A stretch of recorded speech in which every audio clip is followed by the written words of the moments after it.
अति जलद व अचूक बातम्यांसाठी पाहत रहा महामीडिया 24 सदैव तत्पर। हातकणंगले तालुक्यातील हुपरी व परिसरातील गावात तसेच पंचतारांकित वसाहतीमध्ये मोठ्या प्रमाणात अंमली पदार्थांचा सुळसुळाट झाला आहे। याबाबत कठोर कारवाईच्या मागणीसाठी हिंदू जनजागृती समितीच्या वतीने आज डॉक्टर सुभाषचंद्र बोस पुतळ्यासमोर ठिय्या आंदोलन करण्यात करून पोलीस प्रशासनाला निवेदन देण्यात आले। हातकणंगले तालुक्यातील हुपरी व परिसरात वाढत चाललेल्या गांजा व इतर अंमली पदार्थांच्या विक्री प्रसारामुळे युवा पिढी बर्बाद होत असल्याने नागरिकांमध्ये तीव्र चिंता व्यक्त होत असून या प्रकारावर तात्काळ कठोर कारवाई करण्याची मागणी करण्यात आली आहे। याबाबत आज डॉक्टर सुभाषचंद्र बोस पुतळ्यासमोर ठिय्या आंदोलन करण्यात आले। पोलीस प्रशासनाला निवेदन दिले।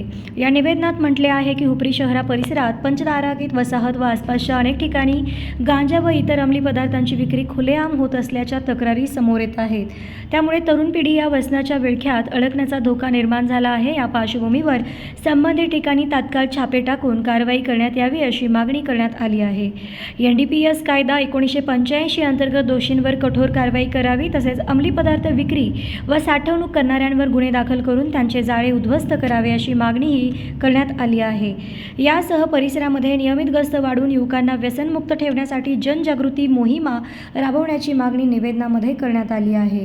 या जिल्हा आंदोलनात हिंदू जनजागृती समिती, शिवानंद स्वामी, आदित्य शास्त्री, निळकंठ माने, नितीन काकडे, अखिल भारत हिंदू महासभा उपजिल्हा प्रमुख रमेश भोरे, शहर प्रमुख संजय पाटील, सुरेश इंगरेळे, नेताजी निकम, अप्पासाहेब देसाई, सुरेश इंगराळे, धनंजय धायगुडे, उदय बडवे, राजेंद्र उगले, वैभव लवटे, अक्षय चौगुले, काका सूर्यवंशी आदीसह मोठ्या संख्येने हिंदुत्व कार्यकर्ते व संघटनेचे पदाधिकारी उपस्थित होते।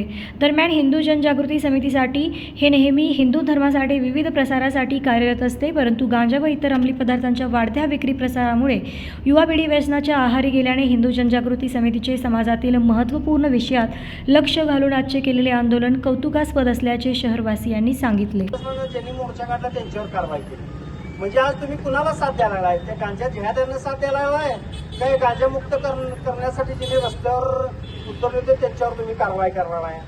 आज खरं म्हणजे कोल्हापूर जिल्ह्यातील एसपींचं आम्ही अभिनंदन करतो की त्यांनी मटका किंवा जे जुगार ते नसतील तर ते बंद केलेलं आहे। परवा SP साहेबांच्यावर आमची चर्चा झाली ज्यावेळी ऍक्सिडेंट कोल्हापूरमध्ये झाला होता त्यावेळेला। तर गांजा मुक्त करण्यासाठी आम्ही पावलं उचलू आणि कुठं काय असलं तर सांगा असं पण त्यांनी सांगितलेलं होतं।